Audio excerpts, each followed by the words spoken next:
একবার এইভাবে মাছের ডিমের বড়ার ঝোল বানিয়ে দেখুন, খেতে কিন্তু সত্যি অপূর্ব লাগবে। তার জন্য আমি এখানে নিয়েছি কিছুটা মাছের ডিম। মাছের ডিমের মধ্যে দিয়ে দেবো কুচনো পেঁয়াজ, কাঁচা লঙ্কা, পরিমাণ মতো লবণ।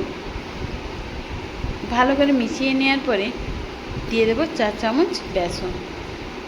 বেসনটা দিলে বড়াটা টাইট থাকে। আবারও আমি মিশিয়ে নেব। এরপরে কড়াইতে দেব সর্ষের তেল। তেলটা গরম হয়ে গেলেই আমি একে একে বড়াগুলোকে ভেজে নেব।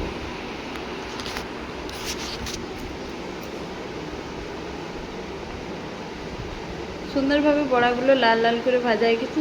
এবার আমি নামিয়ে নেব। একবারে তো পুরো বড়া ভাজা যায় না, তাই জন্য আমি দুবার ধরে বড়াগুলোকে ভেজে নিয়েছি।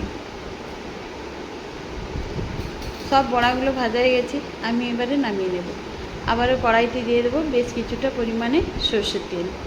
সর্ষের তেলটা গরম হয়ে গেলেই বড় বড় করে কেটে রাখা আলু আমি নুন হলুদ দিয়ে লাল লাল করে ভেজে নেব।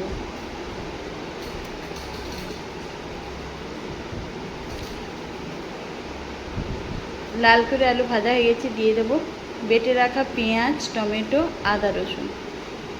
আমি মশলাটা একটু ভেজে নেব কাঁচা গন্ধ চলে যাওয়া পর্যন্ত। কাঁচা গন্ধটা চলে গেলেই দিয়ে দেবো হলুদ গুঁড়ো, লাল লঙ্কার গুঁড়ো, ঝাল লঙ্কার গুঁড়ো, গরম মশলা, পরিমাণ মতো লবণ, স্বাদ মতো চিনি। মশলাটা অল্প জল দিয়ে আমি ভালো করে কষিয়ে নেব।